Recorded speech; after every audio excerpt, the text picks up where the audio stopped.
Well, hi everybody who is joining right now. Thanks so much for spending time with us this afternoon. I'm Jim Malowitz. I'm the managing editor for Wisconsin Watch. And for those who are unfamiliar, we are an independent, nonpartisan, and nonprofit newsroom. And we aim to improve community life in Wisconsin by connecting people with the information they need to navigate their lives, push for solutions, and hold those in power accountable. And we're also a really, really collaborative organization, and our reporting on extremism in partnership with ProPublica is an example of that. We'll learn a little bit more about that today. And we're also powered by donations from people and groups who trust our work and believe in our mission. So just really quickly before we introduce the speakers, some ground rules for this event. Usually with these events, we want to really, really maximize engagement. In this case, we're a little bit more cautious than sometimes just because of the nature of the topic. And that's why we can't see all of you out there right now.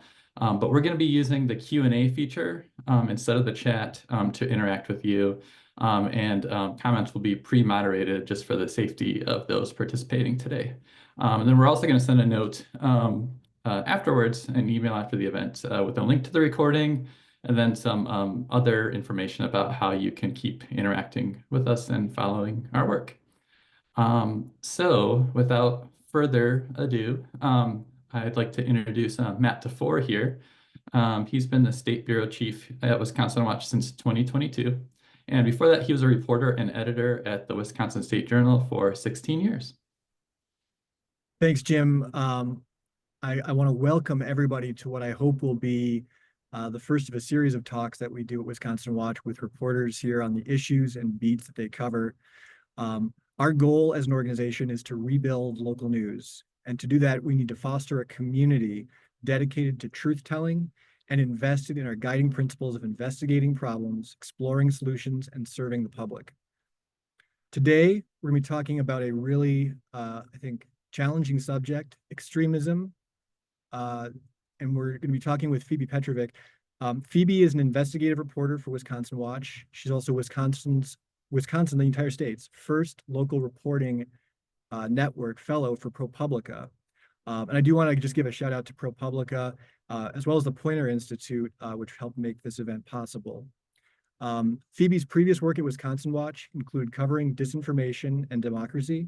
And before that, she was a Report for America core member who hosted Open and Shut, a podcast series co-published with Wisconsin Public Radio that examined the power of prosecutors. So Phoebe, welcome. And before, I guess, I want to kick this off by acknowledging that we were rehearsing for this event a week ago on Wednesday when there was yet another tragic school shooting that took place in Nashville, Tennessee. 2 days later, Phoebe published a chilling story about the connections between that 17-year-old shooter and this 15-year-old who killed two people and herself at Madison's Abundant Life Christian School in December. In other words, we basically had to tear up the script for today's event, and so we really wanted to get to focus on that first. It's a really important story that Phoebe did. So let's just, typically when it takes us to do a story at Wisconsin Watch or ProPublica, we can take weeks or months to do a story.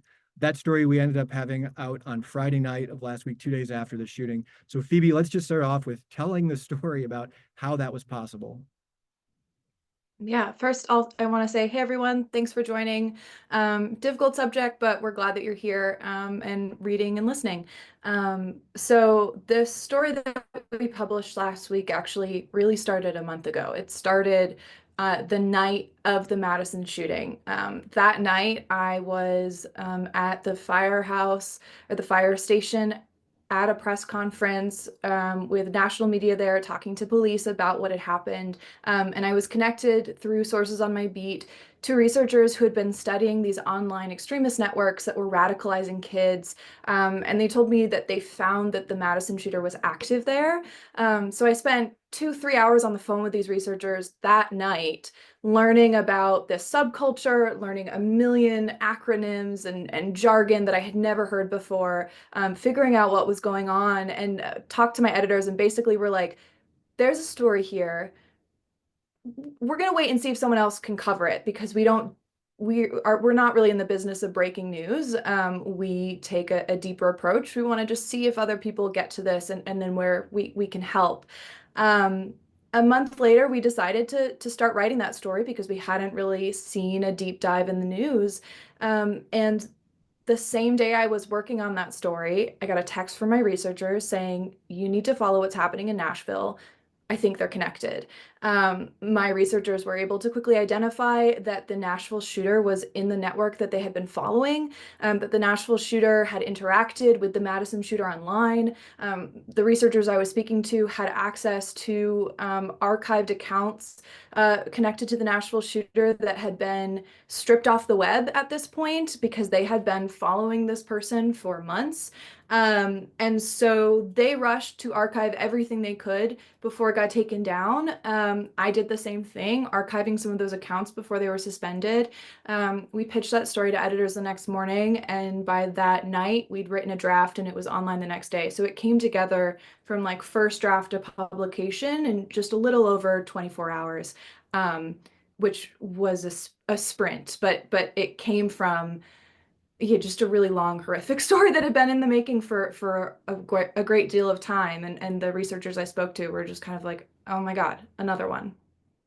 Well, and what made that story so chilling is your story points out there were people online a month earlier pointing to that connection between Natalie Ripnow, the Madison shooter, and the Nashville shooter, like when he hadn't committed this act yet. And so the idea that journalism has the ability to really hold the officials accountable. What's the FBI doing? Are they even now trying to find out if anyone else is connected to this network? So that was just what made that story really incredible. So I want to, if people have questions about that, we'll be taking questions throughout. I also so for this event, we really wanted to engage the audience here. There's a lot of people who I think are really interested in this topic. And so what we're going to be talking about today is extremism in all its many forms. So I want to put a question to the audience. Very basic question. What is extremism? What do you view as extremism? How do you define it? You can type your answers into the Q&A and we'll share some of them a little bit later. And while you're doing that, I want to ask Phoebe a question from our audience because it actually ties into an experience that you that kind of got you into this whole experience reporting on extremism, and that is, do you feel safe doing your investigations? Yeah, the answer to that is sometimes, and there's obviously risks involved. So we know from research that women and people of color and LGBTQ people face more online harassment than other groups. So there's always a heightened risk of doing this work. There's always a risk of being accused of being a biased reporter simply for being a queer person, a queer woman. But also, this is not unique to me. This is, I'm sure, a common experience among female journalists. I've been sexually harassed in the field doing this work. I've been groped in the field doing this work, not covering extremism. So it's unfortunately just kind of part of the job and something that I think we need to talk about more. The realities of doing this work as women, people of color, LGBTQ people. But one experience that I always come back to that did propel this work going forward was I was attending a community event about quote unquote transgender ideology in schools. And the organizers shared ahead of time that they would have private security at the event in response to some pro-LGBTQ protesters. That hired security was a big dude wearing a bulletproof vest underneath his shirt. He had a hat with an assault rifle on it. He had a t-shirt also with an assault rifle on it that said, "I hunt groomers." this is an event where they were falsely equating the existence of transgender people with pedophiles and grooming young children. So it was very clear that the t-shirt was advertising violence against LGBTQ people. So that, it didn't make me necessarily feel safe. I was one of the only reporters there, standing out, only person wearing an N95 in that space, kind of looking around, realizing like, oh, um, if they wanted to kick me out, if they wanted to do something, like who in this crowd would stand up for me and protect me? So it definitely changed the way that I approached this reporting in the field. It just requires a little bit more thought. I like went into that event being like, it'll be fine. There's nothing to do. I can go there by myself. I don't need anyone with me. I don't need to tell my editors where I was. And it made me realize that there's some forethought required when you're going into the field undertaking this work. But it was really good to be there and be at that event and hear what people were saying, particularly in sort of a more closed room, a more friendly audience, because it made me realize that there was a ton of misinformation and disinformation and just like a lack of good, accurate knowledge about transgender people, about what gender affirming care looks like for youth in Wisconsin in particular. So I came out of that event being like, we really need to do a story because people want information, and there wasn't good information at the time specific to Wisconsin. And when there was a gap in information, they called on people to answer their questions, and they were giving answers that were not factual and discriminatory. Well, and that experience led directly to a story you did, I think it was a year and a half ago now, for the Isthmus, on what transgender care for children actually looks like in Wisconsin. And at the time, there was a lot of misinformation swirling. There was legislative debate going on. It just felt like it was being dominated by voices who had never spoken to somebody who was transgender, or who's transgender, whose child is transgender. And I think by talking to those people, many of whom are just they're nervous, or they don't necessarily want to just come out and talk about their stories because there's a lot of discriminatory rhetoric out there. I think that was an incredible piece that tried to bring some humanity, bring some facts to the discussion, and also just, I think you covered it fairly too. I mean, there's, I think, still some debate in the science community on some aspects of gender affirming care for children, and I don't think you pulled any punches on trying to explain the whole thing. Go ahead and speak to that if you want. Yeah, that's one of the things we actually had an audience question about how do I like check my biases or make sure that or like if there's a time that my assumptions have been challenged while doing this work. And I think as a queer person who loves queer and trans people and who reports on LGBTQ people, my experience has been that I bring more rigor to my work because I am highly aware that I can and might be accused of bias simply for reporting on my community. Like, oh, you're just reporting that because you belong to that community or you like them, and so you're pulling punches. And so instead, I have been really aware of that and just bring more rigor to the work to really, I mean, we do this with all of our stories at Wisconsin Watch and ProPublica, but really making sure that the reporting is bulletproof, going out of my way to make sure that I have spoken to everyone, fact-checked everything into oblivion, understood the nuance and conveyed that nuance and limitations of the research or whatnot where there is. So yeah, that's just one of the things that we try to do in that story and in others. That story was, you were doing that while you were on your disinformation beat. So before the ProPublica sort of extremism reporting you did, I'm actually going to bring in here a couple of the definitions that people have put into the chat of what is extremism. One person defines it as a viewpoint or action that deviates significantly from mainstream thought. It's interesting. Somebody else put in this suggestion. They said it's when an in-group defined by violent hostility toward an out-group, which I think is actually very close to the definition we've been talking about. But Phoebe, how do you define extremism in your work? Yeah. So I have a prop. I defer to the the definition by J.M. Berger, who literally wrote the book on extremism. But he describes it as a spectrum of beliefs in which an in-group's success is is inseparable from negative acts against an outgroup. So negative acts can be verbal attacks, discriminatory behavior, violence, but yeah, as our astute audience member said, it's really characterized by in-groups and out-groups. And there's all sorts of in-groups and out-groups. I said before, I'm a queer person, so that's an in-group. That's a community that I'm in. What defines extremist ideology or extremist movements is saying this in-group cannot exist unless this out-group, something bad happens to that out-group. Another sort of I've also heard an expert describe it as in-group versus out-group framing that has a direct result in dehumanization of outgroups or policies that target and strip outgroups of civil human rights or result in violence. So one thing that is important to note is that this definition can be applied to all sorts of movements, all sorts of ideologies, including ones that we might characterize as left-wing or right-wing. The key things being in-group, out-group, dehumanization, violence.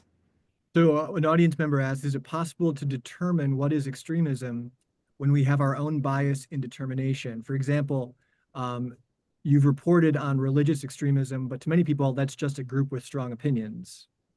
How do you respond to that? Yeah, it's a tough question. I think one of the things is that I always defer to people who are smarter than me and who are experts in the fields and who are doing this work. So yeah, I've reported on Christian nationalist extremists, and what has characterized those activists and movements that I've been working on is that it's a privileging of a particular type of Christianity and a person within Christianity, a cishet man, patriarchal figure, and it requires a hierarchy where women, people of color, queer people have fewer rights. So that's sort of that's the important sort of distinction there. And there's a ton of people in Christianity, faith leaders and congregants who have been speaking out against Christian nationalism. But it's hard, and so I think that kind of connects to the proposed definition from someone else in the audience who said that it's like what deviates from the mainstream, because the mainstream can move, and it does. What we consider mainstream, the Overton window gets shifted and is constantly contested, and so yeah, it's a tricky balance, but it comes down to what effect does this have on the outgroup?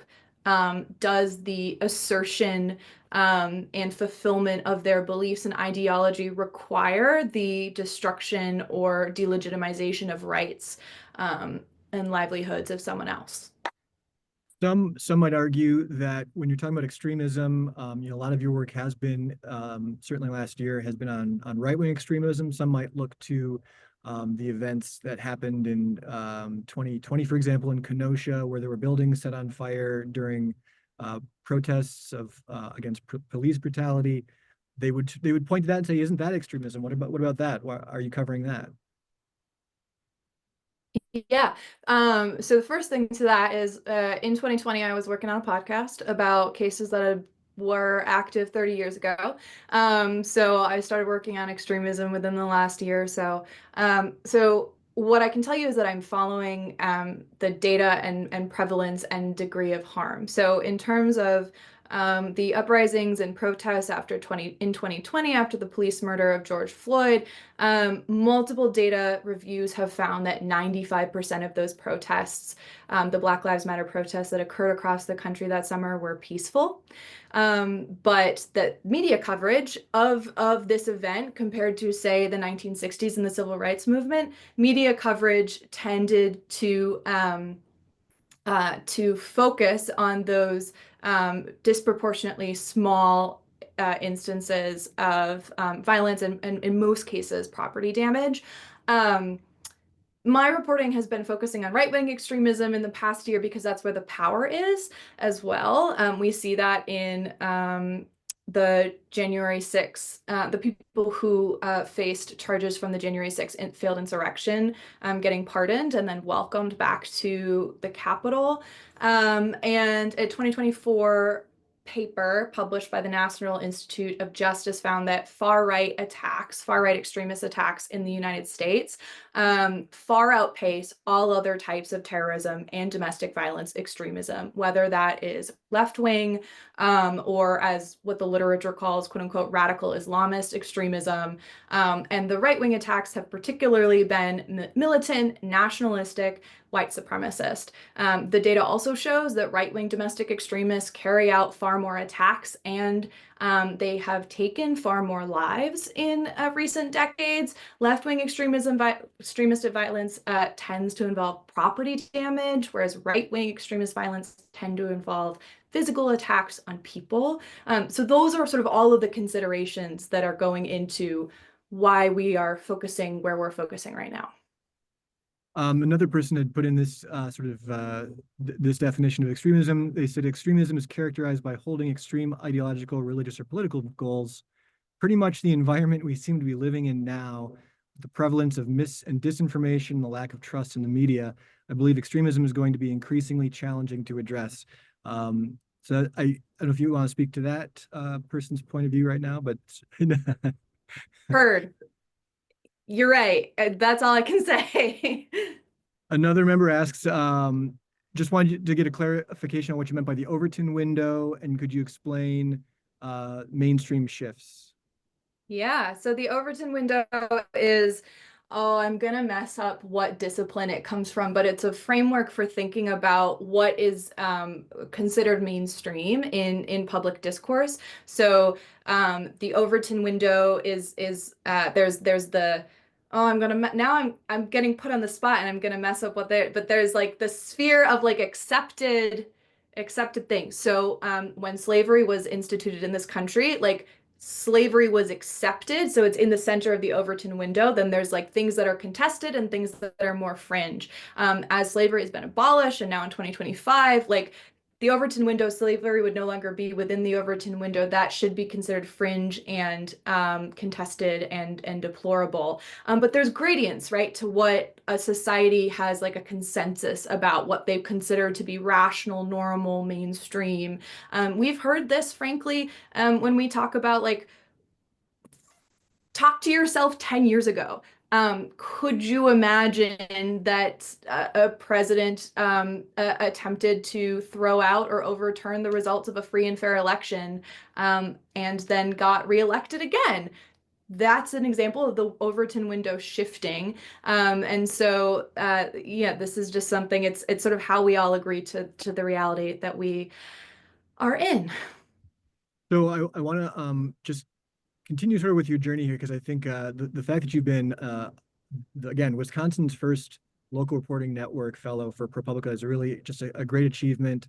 And I'm sure there's a lot of students on this webinar right now who want to hear about your experience at ProPublica.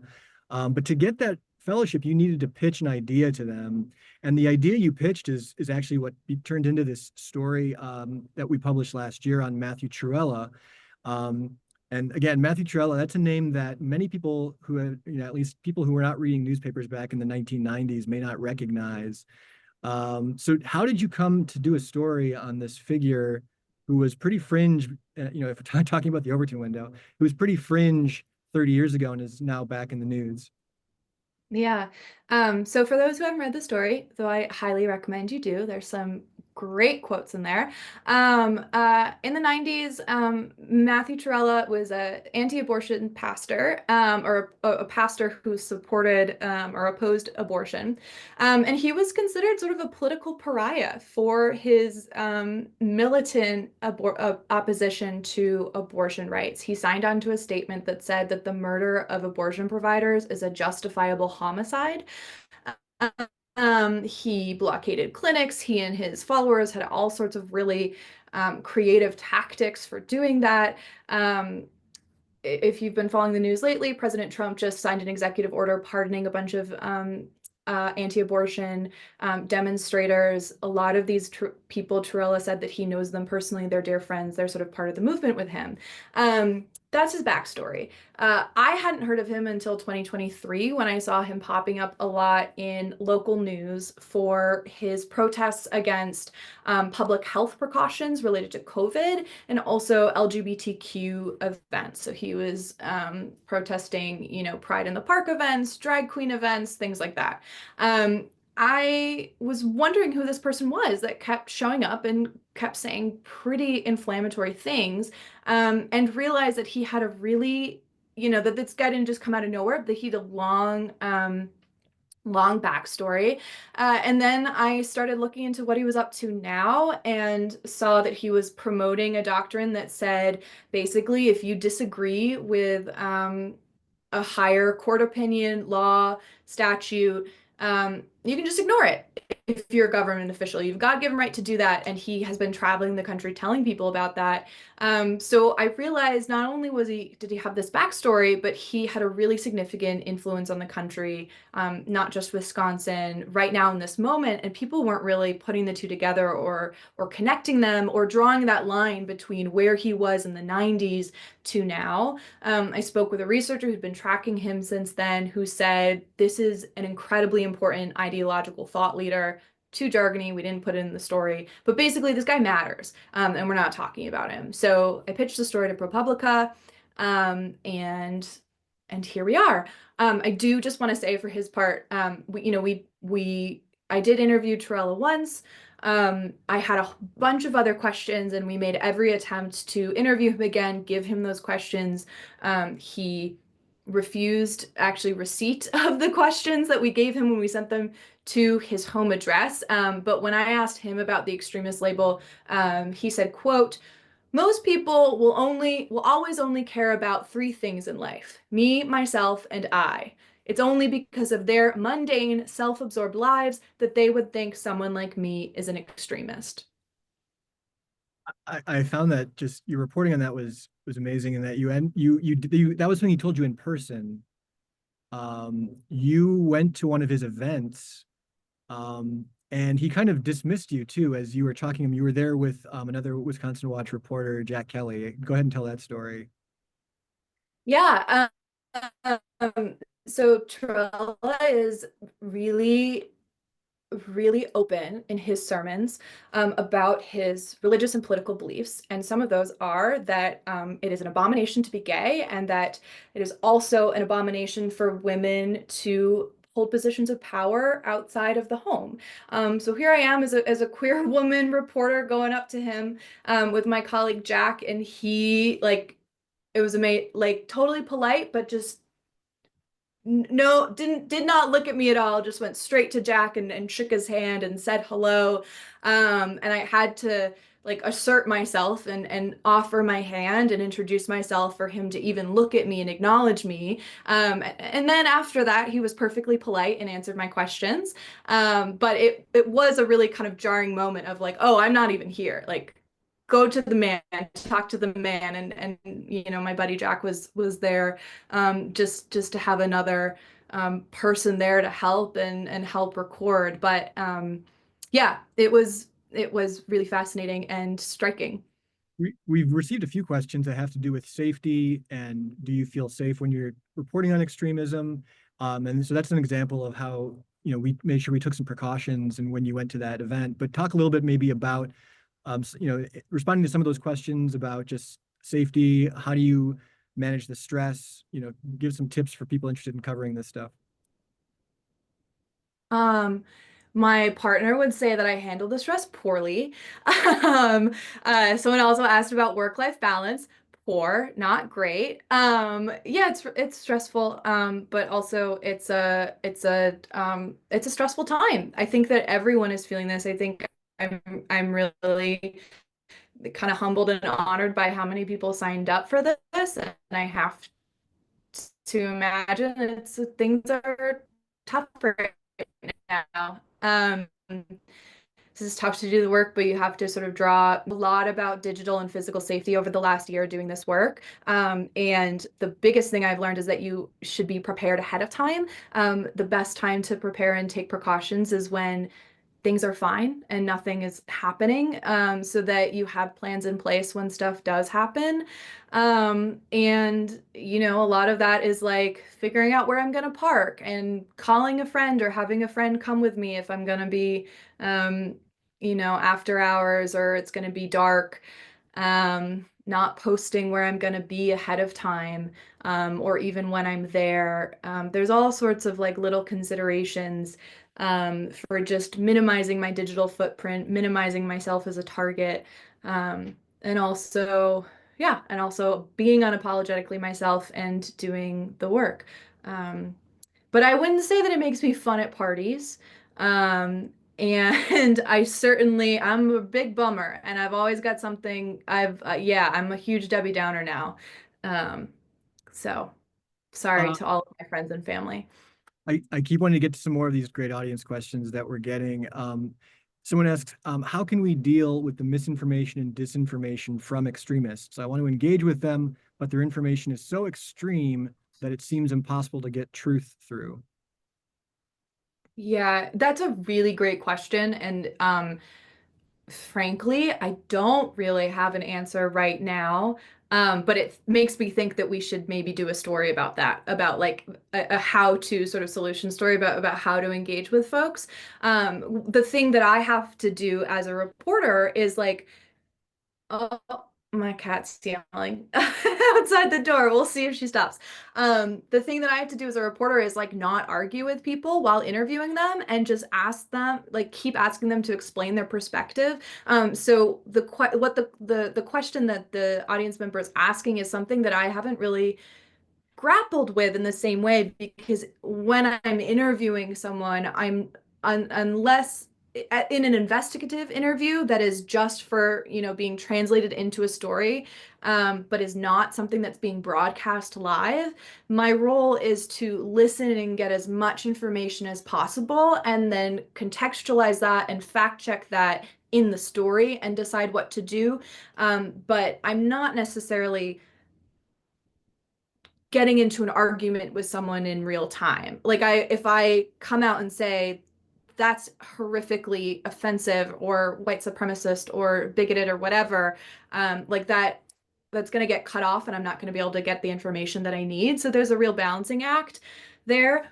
Totally different if I was on CNN or NPR and I'm like interviewing someone in real time. So I just want to say that. But this is a thing that we're all dealing with. There is like a real sort of crisis of shared reality and shared values right now.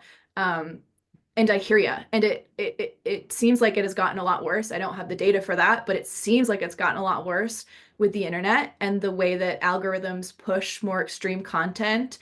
Meta just removed its fact-checking program. Like there's all sorts of things that make it a really destabilizing time, and it's really hard. And we're all struggling through it too. And please find and support local news that you trust. So you mentioned just the role that journalists play. It really is vital that we help people understand things, because it's not, like you said, it's not the journalist's job to change that person, the mind of the source, the person you're interviewing. It's your job to convey what their message is so that the people who do have the power to make a difference, or to vote or to petition their government or whatever they're going to do, that they have the tools with that information to then act. So that's my way of segueing to your Christian nationalism explainer that you did for ProPublica last year. This was another just, I think, really incredible piece. Especially it was helped a lot by ProPublica's graphic design department, and they basically put together something that came from your reporting. You kind of came across this as you were reporting on Matthew Trewhella, but this was essentially an explainer. You were helping people understand the history of how we got here with Christian nationalism being in the national spotlight. Talk about how that piece came together. Yeah. Um, that was sort of a story. maybe one or two mentioned him, but mostly it was to help understand the history and context, like where did we come from? How did this become possible? And then we wanted to synthesize that and distill it so that other people could learn too, realize like, oh, there's some knowledge here that would be helpful for other people who are feeling maybe bewildered in this moment and like, wait, why is there an appeal to heaven flag hanging outside the Supreme Court justices beach house, and what does that mean? And it seems like there's an erosion of the separation between church and state right now. How do we get there? What are their goals?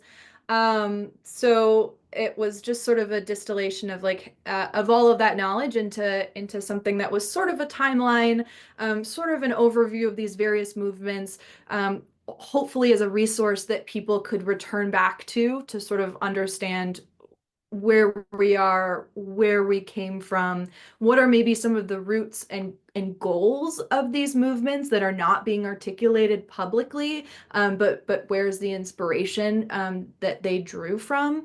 And so that's how that piece came together. Yeah, and that we hope that it's a resource. The upshot of that we wanted people to take away was like, none of this came out of the blue. There's long histories, lots of writings from these people themselves. There's this sort of intellectual history that's been building. And, you know, they've been promoting a vision of society that is rigid and patriarchal and theocratic. So use that information to help orient yourself in this moment. And so as you continue to do reporting last year, during this really incredible election that we had, unlike anything in American history, really, you got a chance to go to some events. I think people might be curious about what you experienced at, this was an event in, I think in Pittsburgh that you went to, as you were covering sort of the Christian nationalist efforts to really mobilize voters. You know, what were you hearing from people? What did you see at this event that also featured the vice president, or at the time, vice presidential candidate, J.D. Vance? Yeah, so I went to this rally held by Lance Wallnau, who's a really prominent person in the Christian right in Pittsburgh, and it was wild to be there. It was amazing to be there because you know, the fact that JD Vance was there and had sort of promoted it as like as a stop on the campaign potentially, it meant that it created all sorts of interesting problems for what they could do legally in terms of tax purposes. And it was fascinating to be there and them to say, well, it's not really a political event. It's not a pro-Trump event. This is a nonpartisan event. But there was Trump stuff galore, like Trump everywhere, socks, shoes, hats, caravans. Like it was just, yeah, it's just there's a really interesting material culture that was wild to see. It was really a tent revival mashed together with a political rally. One of the really striking moments was at the end. It was a sort of 2-day event. At the end, late at night, Lance Wallnau on stage was like, well, I didn't want the media to see me soliciting donations because they were going to report on that. So I waited until the end, and now there's no media here, so I'm going to collect donations. And of course, I was still there, and there were a couple other reporters in the back going like, "Hi," and so it was interesting to sort of hear publicly the theater and negotiation of like, this is what we're doing, but we're not going to tell the media. So it was a reminder to stick around. And it was also, of course, interesting because, you know, people were perfectly polite and nice and cordial to me. My photographer colleague who was there, um, she didn't love this because it was out without her consent, but people were praying over her, like, "Can I pray for you?" People were very nice, but then also cheering for, you know, really discriminatory anti-LGBTQ talking points, anti-migrant talking points, cheering for conspiracies about election fraud. And so there's just always sort of an interesting tension between, yeah, between individual action and large policies and all that. And I'm rambling, but Well, fascinating. so just we're kind of following the progression here because we have this election, and 4 years earlier, I think we were all in this extremism space preparing for what would happen after the election if it was super close, if Kamala Harris had won, would we see the kind of response that we saw in 2020? And then, of course, not only did that not happen, with Trump won the election, won the popular vote, but there was, all of a sudden you get surveys showing Republicans all of a sudden trust elections again. And it's almost like the paradigm shifts for when we talk about covering extremism. So somebody in the audience did ask about covering how is covering extremism, how it will be affected by the change in presidential administrations. Have you seen any, just what is your sense as to how this extremism coverage will evolve over the coming year? I think that it will be more vital than ever. I also think that it will be more attacked than ever and disregarded or dismissed or criticized as biased or activist. And it will be, yeah, it'll be difficult work to do. So and I think part of what some of the audience members are wondering is this idea of, bias in reporting on extremism. So there's a couple questions I want to get to. Let me just make sure. Sorry, I'm trying to scroll through it. So how do you report on extremist views without promoting or spreading those views? Do you see that as part of your responsibility? Yeah, I think journalists have a huge responsibility in covering this stuff appropriately and without unnecessarily amplifying extremist views, because we know that the more things are just aired in public, the more sort of desensitized people become to them. And we also know that extremists use the media and they use journalists and try to trick journalists like me into giving them free advertising and to get us to act as recruitment tools for them. So when I took on the disinformation beat a couple of years ago, I read a ton about how to do this work sensitively and appropriately, how to avoid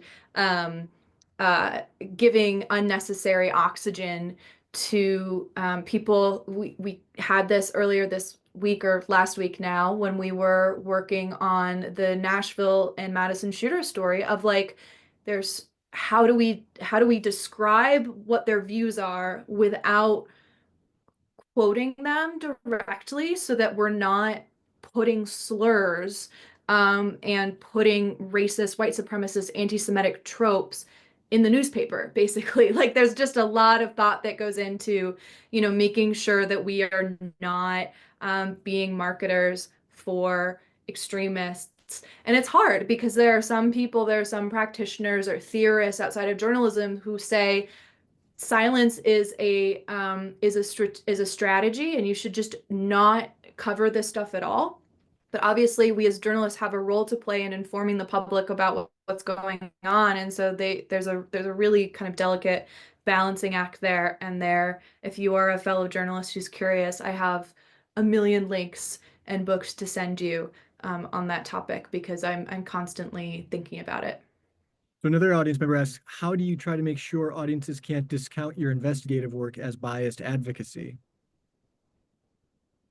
Yeah, I think it's being transparent about the process that I have, and how we really make an effort to speak to everyone and evaluate all claims against the facts and seek out context and really challenge our own assumptions.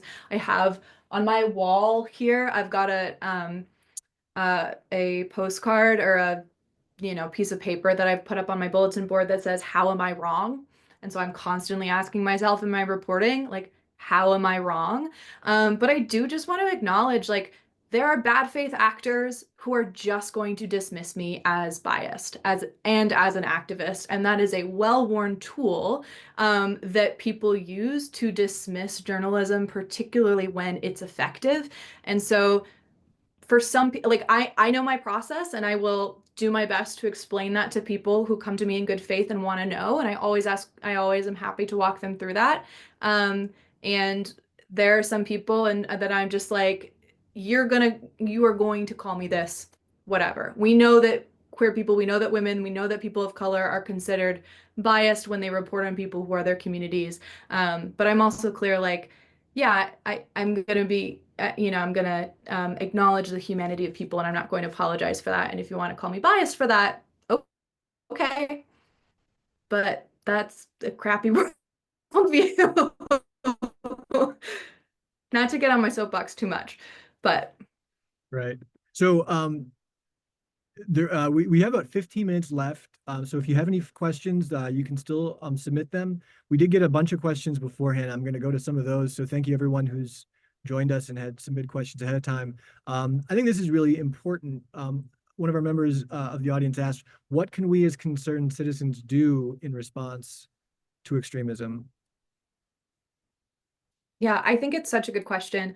And again, one that I am going to respond to more as just like a lay person rather than a journalist who has interviewed other experts on this, but it is a good idea that potentially that's a sort of news you can use story that we should pursue. But and then I'm biased here as a journalist, subscribe to and support local news, because local news is really essential to democracy. And without, yeah, without independent, fact-checked, nonpartisan news, democracy really suffers, and that is a huge bulwark. So please support us. That's a really big deal. And I think you should pitch into your community, whether that's like going and volunteering at the food pantry, supporting your local library, making friends with your neighbors. Like all of these community building things, I think are really important for crossing cultural lines, for seeing the humanity in other people and letting them see your humanity, and showing that we all sort of have a stake in making this world as beautiful as it can be. What's somebody's also asking about what are some tips for parents who want to protect their children from extremist groups? And there's obviously a really big deal with the report you just had last week on these two horrific shootings. Yeah, so that's something that actually is going to be in a story that I'm reporting right now, is talking to different practitioners about that. But ultimately, this extremism, it boils down to hatred and suspicion of other people, the belief in the innate superiority of certain people at the expense of others. So you should be having conversations with your children at home about what you value, and respecting other people, and treating people with equality and respect, teaching oppression in this country. There's been a lot of research to indicate that a lot of extremism has roots not only in white supremacy but also in patriarchy and sexism. So treating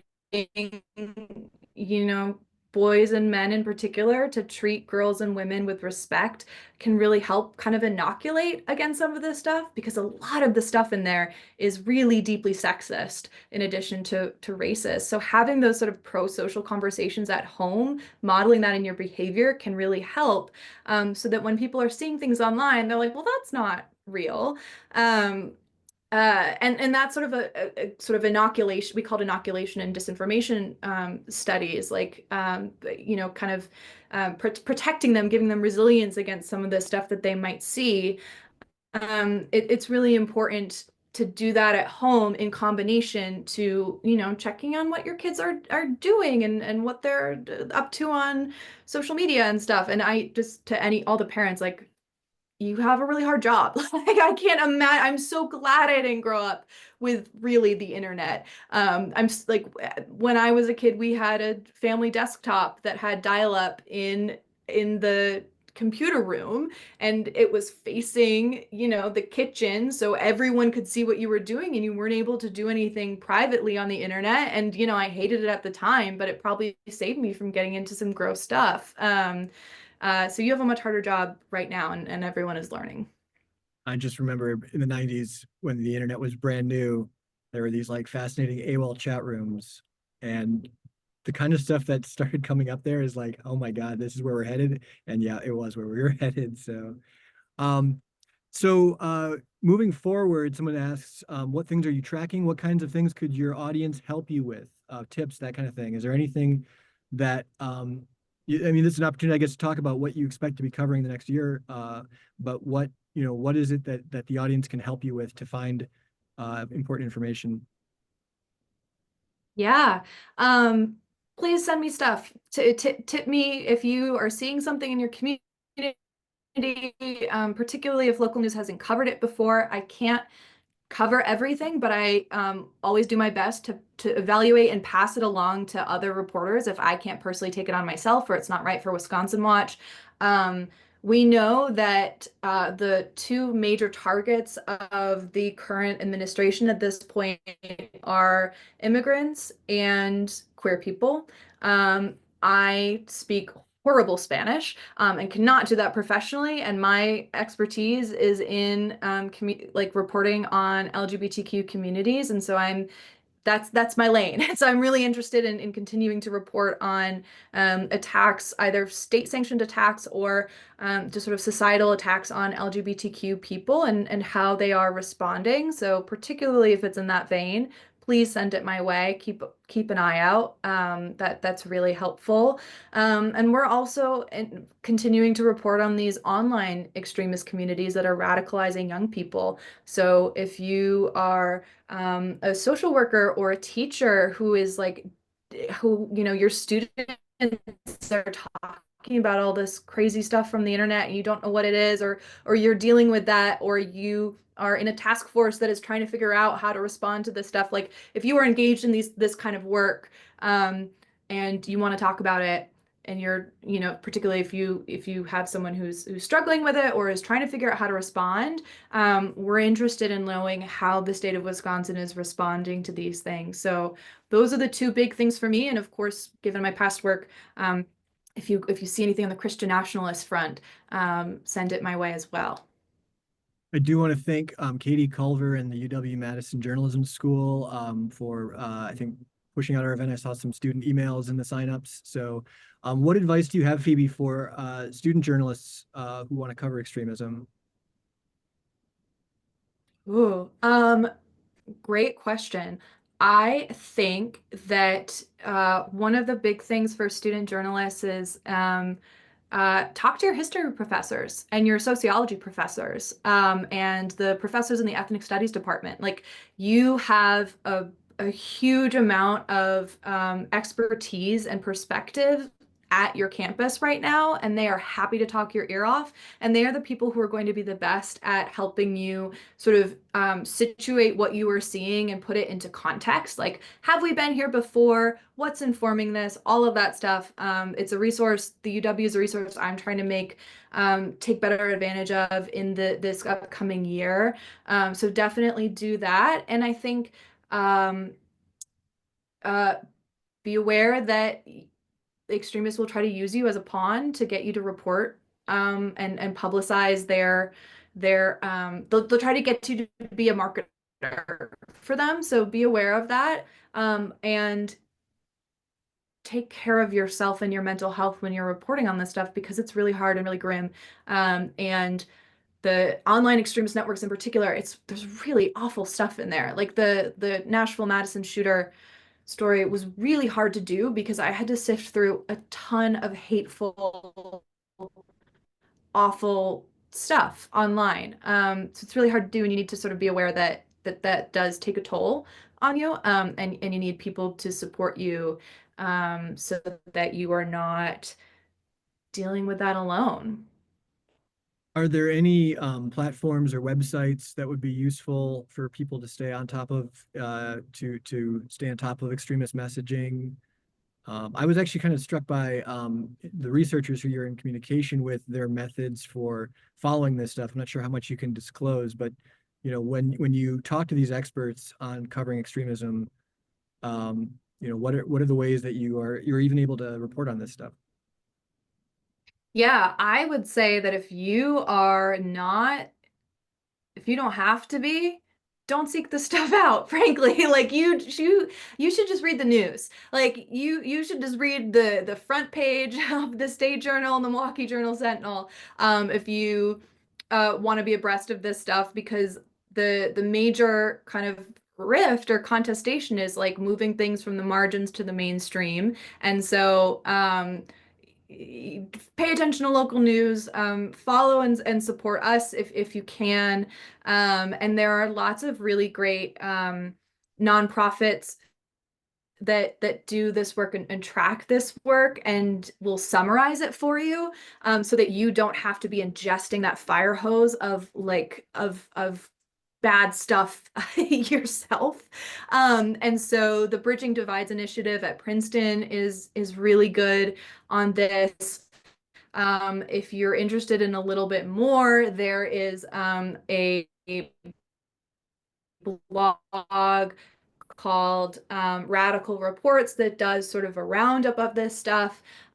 Eradicate Hate has a global summit that talks about how to sort of bridge divides and I said that because of BDI, and how to, reduce violence in the real world. And they have, you can subscribe to their newsletters. So I would subscribe to people who are researching this stuff and translating it in a pro-social way, rather than seeking out your local neo-Nazi forum, because no one wants to be there.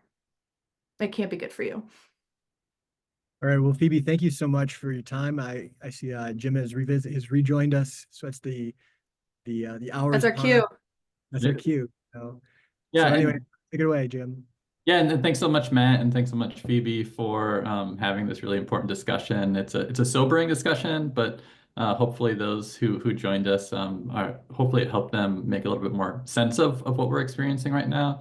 And thanks everyone for joining and for asking so many really great questions, because those types of questions just make our reporting better and make us better able to serve folks with the information that you need.